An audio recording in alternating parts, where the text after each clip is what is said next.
Comece a orar, ore pela vida do teu irmão agora. Abençoa ele, profetiza sobre ele, declare no nome do Senhor Jesus a bênção de Deus, a vitória de Deus sobre a vida do teu irmão. Comece agora a profetizar bênção sobre ele. Comece agora a declarar que o Senhor é na vida do teu irmão, da tua irmã. No nome do Senhor Jesus, deixa o Espírito de Deus usar a tua vida nesta hora. Deixa o Espírito de Deus colocar palavras na tua boca neste momento. E em nome do Senhor Jesus, sobre a tua vida, meu irmão, eu profetizo bênçãos sobre o teu lar, sobre a tua família. Eu profetizo bênçãos sobre o seu casamento, sobre a tua vida, jovem. Eu profetizo bênçãos sobre o teu trabalho. Eu profetizo bênçãos em nome do Senhor Jesus. Eu oro agora, Senhor, e abençoo a vida do meu povo, no nome do Senhor Jesus. Se você creu na oração que teu irmão fez por você agora, comece a aplaudir o nome do Senhor Jesus e a glorificar ao nosso Deus. Bendito seja o nome do Senhor para sempre. Graças a Deus. Agora você pode tomar assento duplamente abençoado. Glórias ao Senhor Jesus. Abra a tua Bíblia em Romanos capítulo 12, versículo 1 e versículo 2.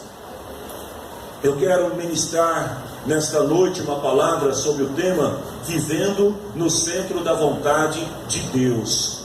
Diz assim a palavra do Senhor: portanto, meus irmãos, por causa da grande misericórdia divina, peço que vocês se ofereçam completamente a Deus como um sacrifício vivo, dedicado ao seu serviço e agradável a Ele.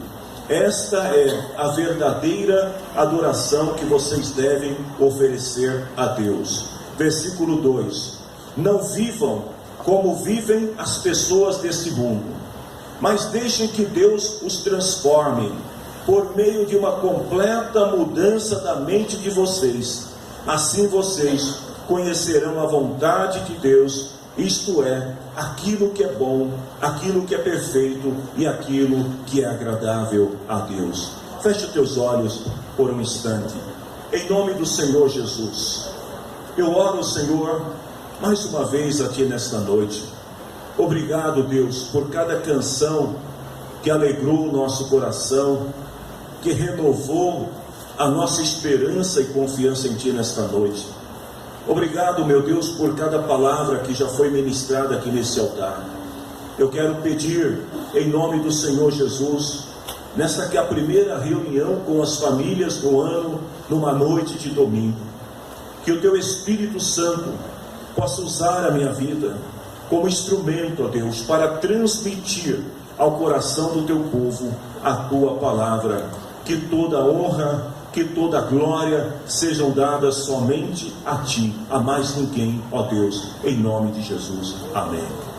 Queridos irmãos, essa semana eu estava buscando do Senhor uma palavra. Eu penso que toda reunião, primeira reunião de culto de domingo no ano, ela traz uma importância muito grande, e penso também que a palavra que for ministrada na primeira reunião do culto do ano é uma palavra que vai se estender durante todos os demais dias do ano.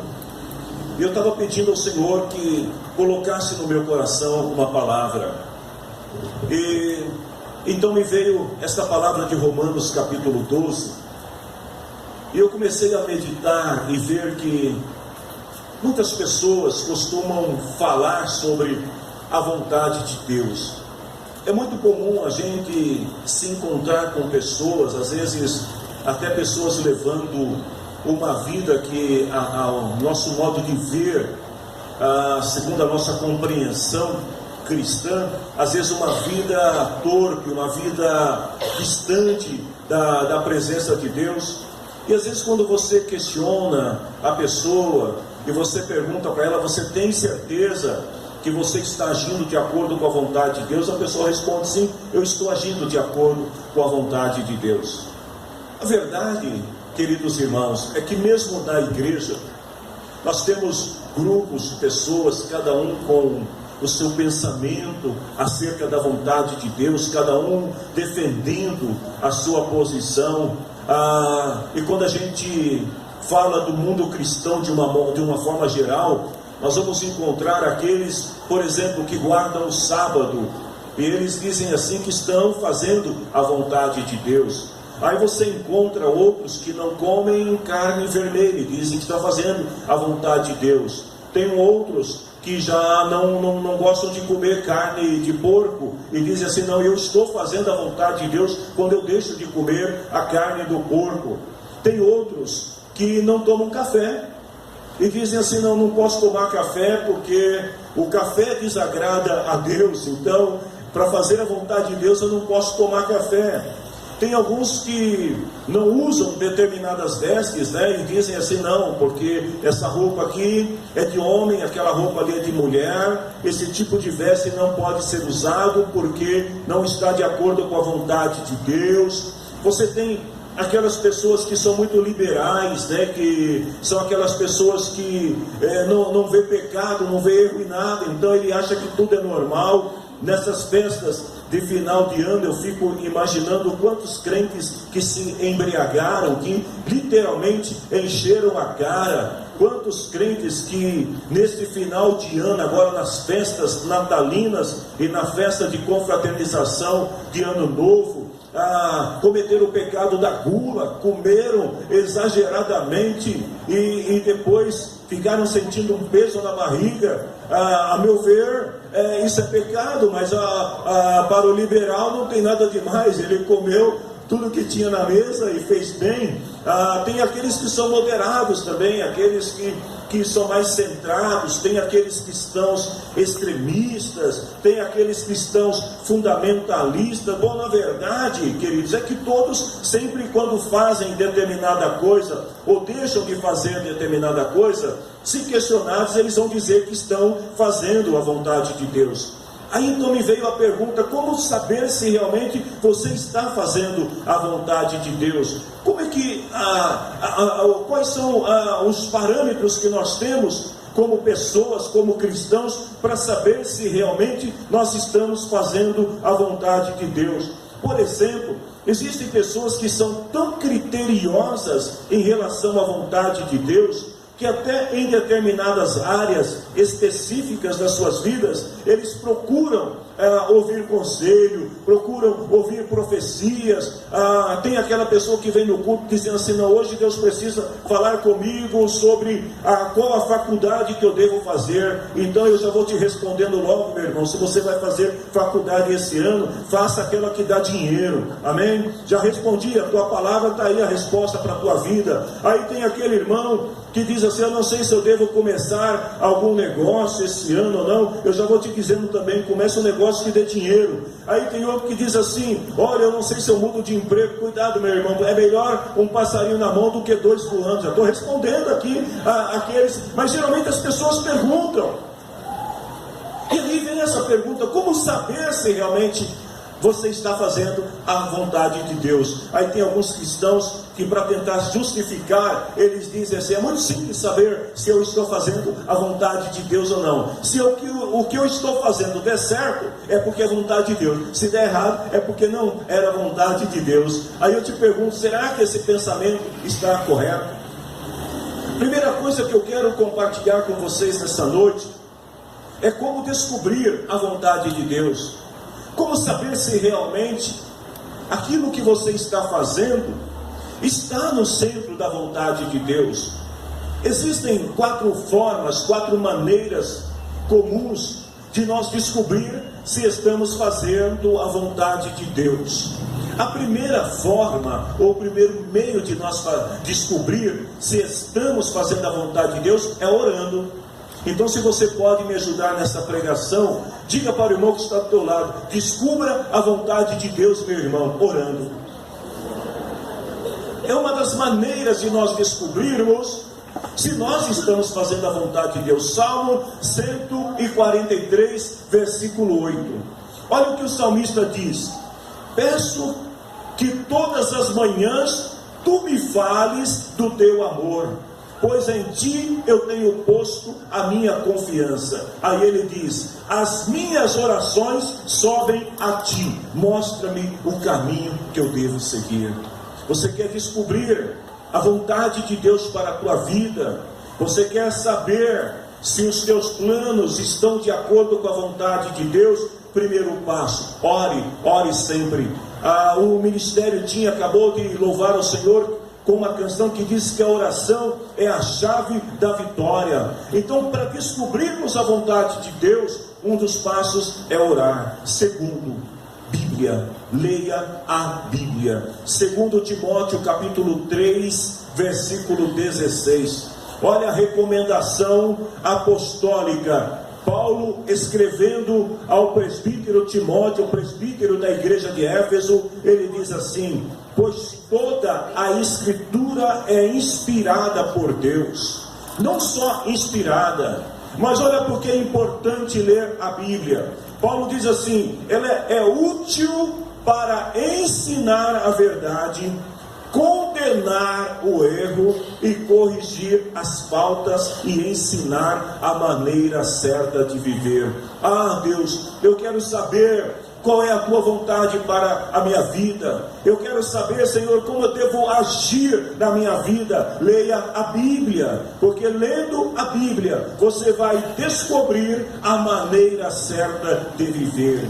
Tem um terceiro caminho, um terceiro meio pelo qual você pode descobrir a vontade de Deus para a tua vida. Está lá em Atos capítulo 2, versículo 37 e versículo 38. Através da palavra pregada, da palavra anunciada. Queridos irmãos, quando nós nos reunimos, outro dia eu estava pensando sobre a reunião de culto e falei: Senhor, para que a gente faz tanto culto? E o Senhor me fez entender que o culto é importante para a igreja. Alguém disse assim: mas o culto, nós temos que evangelizar no culto. Não, no culto a gente se edifica para evangelizar lá fora. Na verdade, a reunião de culto, o propósito principal de uma reunião de culto é edificar a igreja, é fazer com que a igreja seja construída em alicerces firmes. E nós aprendemos isso aonde? Na reunião de culto. Aqui nós aprendemos, descobrimos a vontade de Deus, para quando nós nos vermos nesse ambiente chamado mundo, nós estamos sempre prontos para anunciar a palavra do Senhor. Quando as pessoas ouviram o sermão de Pedro, a palavra de Deus diz que elas ficaram aflitas. Ou seja, a palavra que Pedro estava pregando naquela praça, naquela rua para a multidão, ela incomodou as pessoas de tal maneira que eles começaram a questionar Pedro e os apóstolos, dizendo: irmãos, o que devemos fazer? E Pedro mostrou para eles qual era o caminho da vontade de Deus, quando lhes disse: arrependam e cada um de vocês sejam batizados em nome de Jesus Cristo, para que os seus pecados sejam perdoados e vocês receberão de Deus o Espírito Santo. Queridos irmãos, Deus fala através da sua palavra. Deus fala através das pessoas que vêm aqui. Agora há pouco a pastora, ela compartilhou aqui com a igreja que ela estava já preocupada em relação ao grande desafio que ela tem pela frente. Mas aí o pastor Evinaldo subiu aqui e leu uma passagem na Bíblia que foi assim como uma seta, foi direto no coração dela e falou: olha, eles têm a força do homem, mas nós temos a força de Deus, a vitória está conosco. Então, pela palavra, nós descobrimos a vontade de Deus. Diga para o irmão que está do teu lado assim: meu irmão, fique sempre ligado na palavra, porque Deus revela a sua vontade pela palavra. Amém, queridos? Em quarto lugar, o quarto meio que Deus usa para também nos mostrar, nos revelar a sua vontade, é através do conselho de pessoas fiéis. Existem muitas pessoas que são chamadas por Deus dentro da igreja para servirem como conselheiros. São pessoas que Deus dotou de uma sabedoria acima da sabedoria humana, para instruir outras pessoas, para orientar as pessoas. A questão aqui, queridos irmãos, é que nós precisamos realmente identificar quem são os conselheiros fiéis, porque o conselho de uma pessoa errada pode te levar ao caminho da perdição, mas o conselho de pessoas sérias, de pessoas tementes a Deus, de pessoas que têm temor ao Senhor, podem te levar ao caminho da vida. Lá em Tito, capítulo 2, versículo 1 até o versículo 4, Paulo está aconselhando Tito, que era pastor, presbítero na igreja do Senhor, para que Tito pudesse fazer a mesma coisa com a igreja. E aí Paulo diz assim para ele: Tito, ensine o que está de acordo com a doutrina verdadeira. Ou seja, os conselheiros fiéis são aquelas pessoas que não se baseiam no seu achismo para aconselhar alguém, mas que buscam na palavra de Deus, na doutrina verdadeira, o conselho, o ensinamento. Aí Paulo diz assim: Tito, ensine os mais velhos. E aí ele vai falar um monte de coisas aí que Tito deveria ensinar os mais velhos. Por exemplo, ser moderado, ser sério, ser prudente, ser firme na fé, no amor, na esperança. Depois ele fala: Tito, aconselhe também as mulheres mais idosas. Então ele está orientando o presbítero Tito aqui, para que ele sirva de conselheiro, no sentido de orientar, de nortear as pessoas. Aí mais adiante ele diz: para as mulheres mais jovens, Tito, fale também com as mulheres mais jovens, oriente elas. E no versículo 6 ele diz: aconselhe também os homens mais jovens. Então Paulo está dizendo para Tito aqui o seguinte: Tito, você precisa mostrar para a igreja qual é o caminho da vontade de Deus, e você deve fazer isso com os homens, com as mulheres mais velhas, e deve fazer isso também com os homens e com as mulheres mais jovens. Esses são meios indispensáveis que nós devemos, queridos irmãos. Se você quer conhecer a vontade de Deus para a tua vida, não esqueça de orar, não esqueça de ler a Bíblia, não esqueça de ouvir a palavra do Senhor, e não esqueça de buscar conselho em pessoas fiéis quando você tiver alguma dúvida. Mas mesmo assim, queridos, ainda existem dúvidas, ainda existem muitas pessoas que às vezes, mesmo ouvindo o conselho de uma pessoa fiel, de um conselheiro, de um homem, de uma mulher de Deus, às vezes o conselho não está de acordo com aquilo que a pessoa gostaria de ouvir, e aí ela vai sair buscando outros e outros conselhos que podem levá-la também à destruição. Então isso acontece porque nós somos distintos na nossa natureza. Nós pensamos diferente, por pensarmos diferente, nós queremos adequar a vontade de Deus aos nossos pensamentos, à nossa maneira de ser. Então algumas pessoas, por exemplo, preferem não ler a Bíblia para não ter que descobrir a verdade. Então a pessoa diz assim: não, vou deixar a Bíblia naquele canto ali, porque esse livro, ele é complicado. Sempre que eu abro esse livro, Deus fala alguma coisa que eu não gosto, então é melhor eu não saber o que está escrito, porque o desconhecimento, a ignorância, leva a pessoa ao erro, e a pessoa vai dizer assim: Senhor, eu não sabia. Mas nós precisamos, se você quer realmente viver uma vida no centro da vontade de Deus, leia a Bíblia. Vamos para Isaías capítulo 64, versículo 8. Quando eu digo que nós somos distintos, e pelo fato de nós sermos distintos, a vontade de Deus também, ela se manifesta de forma diferente na vida das pessoas. Às vezes, querido irmão, aquilo que você, na sua cultura, na sua maneira de ser e de enxergar a vida, condena, é a vontade de Deus na vida do outro irmão. Então o negócio é muito mais complexo do que nós podemos imaginar, mas precisamos conhecer a vontade de Deus.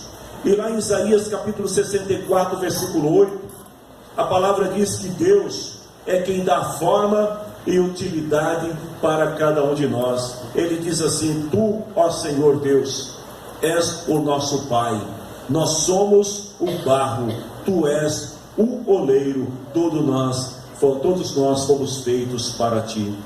O que o profeta estava querendo dizer ali? Queridos, você é um vaso feito por Deus. Você é um vaso construído pelo grande artesão. Você é peça única. O artesão, ele não trabalha em produção, fazendo uma série ao mesmo tempo. Cada vaso tem um toque diferente. Cada vaso é feito com detalhamentos diferentes. Mesmo que alguns na sua semelhança sejam parecidos, mas a utilização deles pode ser diferente. Assim também somos nós. Quando nós somos salvos por Cristo, o Senhor, como grande artesão, como grande oleiro, Ele pegou a nossa vida e começou a nos moldar de acordo com a vontade dEle. E aí Ele nos fez parecidos com Jesus, mas com utilização diferente. Lá em Efésios capítulo 2, versículo 10, Paulo diz assim, que foi Deus quem nos fez o que somos agora. Ou seja, Ele fez cada um à sua maneira, do seu jeito. Então, quando você olha no espelho, que você diz assim, ai, eu não sou quem eu gostaria de ser, meu irmão, minha irmã, se contente com aquilo que você é, porque Deus te fez exatamente da forma como Ele quer que você seja, e Deus vai te usar exatamente da maneira como Ele deseja. A vontade do Senhor, ela é única em alguns aspectos, mas ela é muito específica na vida de cada um de nós. Quando Paulo estava escrevendo aos cristãos em Roma, nessa passagem que nós acabamos de ler, Romanos capítulo 12, Paulo começa dizendo que para conhecer a vontade de Deus, a gente precisa primeiro se oferecer a Deus como um sacrifício vivo. O animal que ia ser imolado, que ia ser oferecido em sacrifício, e quando o ofertante entregava o animal para o sacerdote, e que o sacerdote tirava a vida daquele animal, a partir daquele momento o animal já não pertencia mais ao ofertante, ele agora pertencia a Deus. Ele estava morto para a sua vida, e agora era uma oferta de sacrifício vivo a Deus. O que Paulo estava querendo dizer aqui? Que se você se oferece a Deus como sacrifício vivo, significa morrer para os seus próprios interesses, morrer para a sua velha natureza, morrer para a vida passada e agora ser como uma oferta no altar de Deus, oferecido a Deus para servir a Deus. Ou seja, a tua vida, meu irmão, a nossa vida já não nos pertence mais, ela agora pertence a Deus, porque nós somos um sacrifício oferecido a Deus, um sacrifício vivo. Nós temos, como sacrifício vivo, Paulo deixa bem claro que nós devemos, portanto, nos entregar a Deus sem nenhum resquício. Imagine o ofertante, na hora que ele ia entregar o animal para o sacerdote, aí ele chega lá com um novilho bonito, né? E ele fala assim para o sacerdote: olha, eu vim oferecer esse sacrifício ao Senhor, mas eu queria que você tirasse o pernil aqui, essa parte da coxa aqui você tira, porque essa eu vou levar embora. Tem muita gente querendo se oferecer a Deus como sacrifício vivo dessa maneira. Olha, Senhor, eu me entrego no teu altar, eu ofereço a minha vida ao Senhor como sacrifício, mas, Senhor, deixa a minha mão de lado. Olha, Senhor, deixa os meus olhos de lado, deixa a minha língua de fora. Olha, Senhor, eu estou te entregando tudo, mas essa parte aqui, o Senhor deixa que essa eu cuido. Não! Se você quer conhecer a vontade de Deus, você precisa se entregar totalmente 100% à vontade de Deus. Aí Paulo continua e diz que o nosso pensamento tem que ser diferente daquilo que o mundo pensa. A nossa identidade, as nossas ações tem que ser diferente daquilo que o mundo pensa. Nós não podemos de maneira alguma sermos influenciados pela cultura do mundo e pelas armadilhas do mundo. Eu vejo, queridos irmãos, muitas igrejas com a ideia de evangelizar o mundo, se transformando no mundo, ou seja, querendo viver aquilo que o mundo oferece, trazê-la para a realidade cristã, dizendo assim: não, porque se o mundo faz isso e dá certo, nós também temos que fazer para atrair as pessoas. Mas a verdade é que não é isso que nós devemos ser. A igreja não pode ser moldada pelo padrão do mundo, porque a igreja é a imagem de Cristo Jesus. O mundo, ele vai tentar nos moldar de todas as maneiras, Pastor, como é que o mundo tenta nos moldar? Exemplos, através de filmes, de novelas, através da influência das escolas. Jovens que estão estudando sabem perfeitamente como isso funciona, pelo raciocínio, pelo intelecto. O mundo vai tentar de alguma maneira transformar-nos à sua imagem, mas nós sabemos que somos de Deus e por isso não nos conformamos, ou seja, não nos moldamos ao padrão do mundo. Tudo que o mundo oferece, meus irmãos, parece que vem assim, sabe, às vezes você está pensando em alguma coisa, só para a gente fazer uma ilustração e entendermos melhor isso, né? Eu não estava pensando em pizza, aí a pastora falou de pizza, eu já comecei a pensar naquela pizza pós-culto e fiquei imaginando, Senhor, isso vai fazer tão bem. Sabe o que acontece? É só uma ilustração, tá, irmãos? Mas olha, só para você entender como é que o mundo oferece. O mundo, ele tenta te oferecer e te moldar de acordo com seus interesses. Então, se você é uma pessoa que gosta muito exageradamente de dinheiro, sabe o que vai acontecer? O mundo vai te oferecer todas as possibilidades para que você se enrole com o dinheiro de uma tal maneira que o amor ao dinheiro vai ocupar no teu coração o amor que deveria pertencer a Deus. Se você é uma pessoa que gosta muito de determinadas atividades, o mundo vai tentar te oferecer aquilo que você gosta.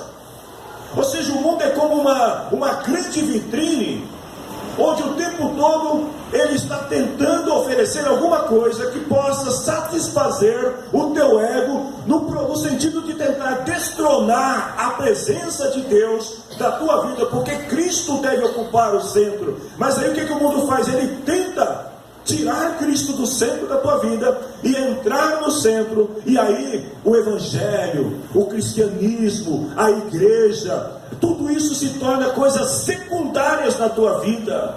Então você que de repente gostava de ler a Bíblia, mas de repente aquela série vai passar exatamente na hora que você tinha dito que você ia ler a Bíblia, e aí você fala assim, olha a Bíblia, fica aqui um pouquinho, porque agora eu vou assistir a minha série predileta. E aí o que acontece quando a série termina? Dá sono, aí você vai dormir e não leu a Bíblia. Aí você diz assim, não, Senhor, todo dia eu vou orar às 8h45 da noite. Aí 8h45 começa a novela, gente, isso é uma tribulação, aquilo começa a encantar, e você fala, não, eu tenho que ver, eu não posso perder essa cena agora, Senhor, daqui a pouco eu oro, ó Deus, eu prometo, Senhor, que assim que terminar a novela, eu vou dobrar meu joelho, eu falei que ia orar 15, eu vou orar 30, termina a novela, sabe o que ele faz? Vai dormir. O mundo, ele tenta nos moldar, e ele tenta ocupar o centro da nossa vida, que deve pertencer a Deus. Qual é o fim de tudo isso, queridos irmãos? A Bíblia responde, Provérbios capítulo 14, versículo 12. A Bíblia diz assim, que há caminhos que parecem certos, mas podem acabar levando à morte. Ninguém deve ocupar o centro da tua vida, a não ser o Senhor. Terceiro, Paulo diz que a gente tem que ter uma mente transformada por Deus.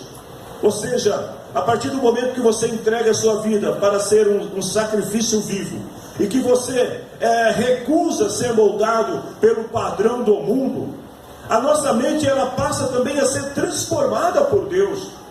Uma vez que a tua vida está no altar de Deus, uma vez que você não aceita o padrão do mundo, a mente automaticamente ela é transformada. E como é que a mente é transformada? Mais uma vez eu repito, é pela oração, é pela palavra, é pela Bíblia, é pelos conselhos que nós vamos experimentar a verdadeira vontade de Deus. Quando isso acontece, nós passamos então a agir em torno de Cristo. Colossenses capítulo 1, versículo 17, Paulo escrevendo à igreja em Colossos diz assim, por vocês estarem unidos com Ele, com quem? Com Cristo, todas as coisas são conservadas em ordem, em harmonia. Ou seja, quando você está ligado em Cristo, quando você está no altar como sacrifício vivo, quando você não se conforma com o padrão do mundo e a mente é renovada, a tua vida, meu irmão,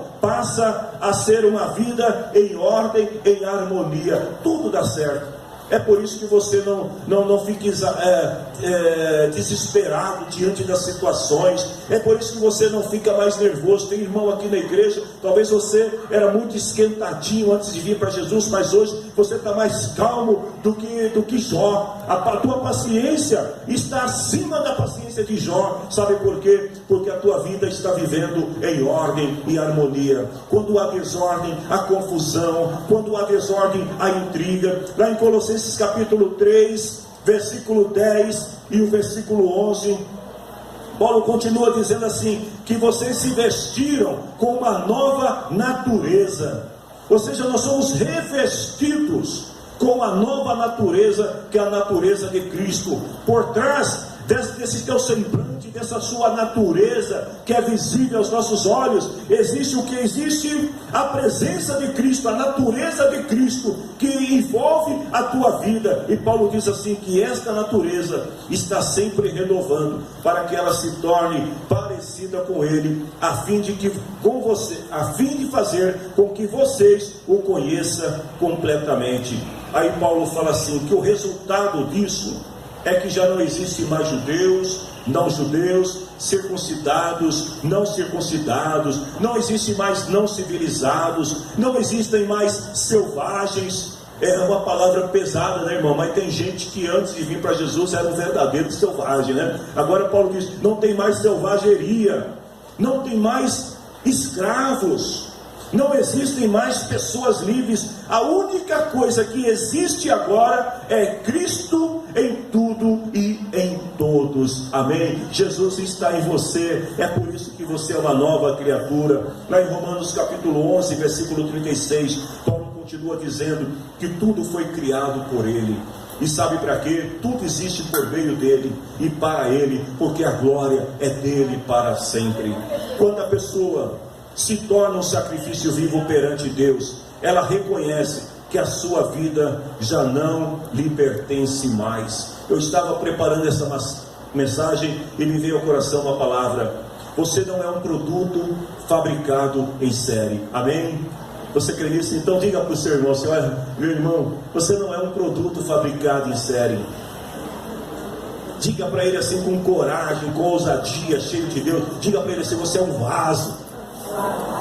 Você é a obra do artesão, do único artesão. Diga para ele, o grande oleiro que te moldou, segundo a sua imagem, para um propósito. Amém? São aqueles que são vasos feitos pelo grande artesão. Aplauda o nome do Senhor Jesus. Amém. Graças a Deus. Em 2 Timóteo capítulo 2, versículo 20, Paulo diz assim para Timóteo: numa grande casa não existem somente vasilhas ou vasos de ouro e de prata, mas também vasos de madeira e de barro. Alguns são para ocasiões especiais e outros para todos os dias.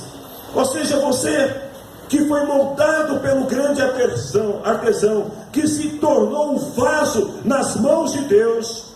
Eu não sei se você é um vaso de ouro, eu não sei se você é um vaso de prata, não sei se você é um vaso de madeira, ou se você é um vaso de barro, mas a verdade, meu querido, é que Deus tem uma ocasião especial para usar a tua vida. Alguns são usados esporadicamente, outros são usados todos os dias. É por isso que na igreja você tem pessoas que exercem uma atividade mais constante, tem outras que não é tão constante, mas todos nós, como vasos nas mãos do Senhor, temos a nossa utilidade.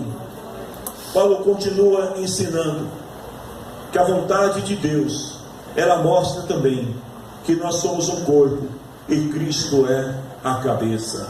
Lá em Colossenses capítulo 1, versículo 18, Paulo usa a ilustração da figura do corpo, quando ele diz assim: ele é a cabeça do corpo, que é a igreja.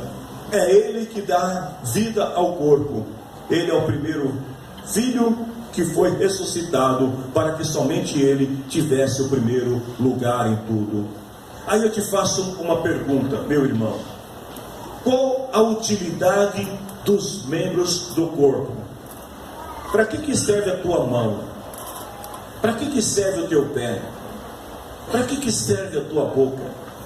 Todos os membros do corpo têm uma utilidade em comum.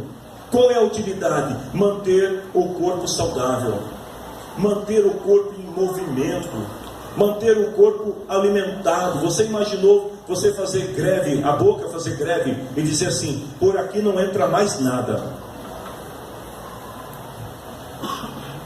Você já imaginou o que vai acontecer? O corpo inteiro vai padecer. Todos os membros são importantes, mas cada um com a sua função específica. A ação de um membro pode trazer prejuízo, ou seja, a desatenção, a falta de cuidados, a falta de limites pode destruir todo o corpo que é a igreja do Senhor. Qual é a vontade, por exemplo, de alguém? Eu vou perguntar isso aqui para as mulheres. Qual é a vontade de alguém que deseja ter beleza? O que a mulher faz? A mulher que quer ter beleza. Não precisa responder, irmãs, porque se todas quiserem falar ao mesmo tempo, não vai dar tempo. Mas qual é a vontade do corpo que deseja ter saúde? Qual é a vontade do corpo que deseja ter inteligência?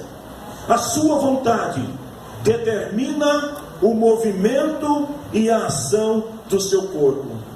É aquilo que você deseja que vai te levar aonde você quer estar. Ou seja, a igreja do Senhor, da mesma forma, é a nossa vontade, a nossa ação que vai estabelecer aonde nós queremos chegar, de acordo com a vontade de Deus, para que um corpo possa funcionar em perfeita ordem. Ele precisa da cooperação de outros membros. Se você puder, mais uma vez, olhe para o irmão que está ao teu lado e fala para ele: eu preciso que você coopere comigo, irmão. Fala para ele: nós precisamos colocar a igreja em movimento. A igreja é o corpo.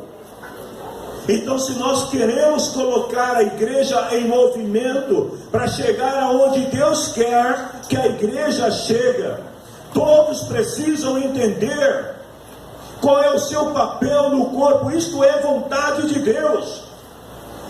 Para um corpo se deitar, para um corpo se levantar, para um corpo correr, um corpo trabalhar, é necessário que todos os membros do corpo participem, inclusive a boca, porque ela precisa alimentar o corpo corretamente. Eu estava imaginando uma pessoa, por exemplo, que não tem olfato, como deve ser terrível para uma pessoa que não tem olfato comer algum alimento. A pessoa não sabe se está comendo um negócio estragado, se é gostoso, se é ruim, não tem sabor. Imagine uma igreja sem o olfato, uma igreja que não tem discernimento para saber se o que ela está ouvindo está de acordo. Cristo é o cabeça. E aí, continuando, Paulo ainda diz o seguinte: que a igreja, como sendo um corpo, o Senhor, Ele distribui tarefas, ou seja, propósitos para cada um de nós que somos parte do corpo. E esses propósitos se dão através dos dons espirituais. Como é que eu faço para a igreja estar em movimento? Talvez alguém pensou assim: o pastor vai dizer que eu tenho que sair e tenho que fazer determinada ação. Não, você só precisa de uma coisa: é usar o dom que Deus colocou na tua vida, ou seja, cumprir o seu papel de acordo com aquilo que Deus te deu. 1 Coríntios capítulo 12, versículos 11, versículo 18 e versículo 20. Levante a sua mão assim aos céus e diga assim: Senhor, eu quero ser um vaso em tuas mãos. Senhor, eu não quero ser um crente acumulador de bênçãos que guarda tudo para si. Eu quero, Senhor, usar teus dons em benefício da tua igreja, para o bem dos outros, para que o teu nome seja glorificado através da minha vida e das minhas ações, ainda com a sua mão levantada. O grande amor de Deus, o nosso Pai, a graça redentora de Jesus Cristo, Senhor nosso, a comunhão e presença do Espírito Santo seja sobre a vida de cada um de vocês. E se você crê, diga amém e aplauda o nome do Senhor. Pelo amor do Senhor.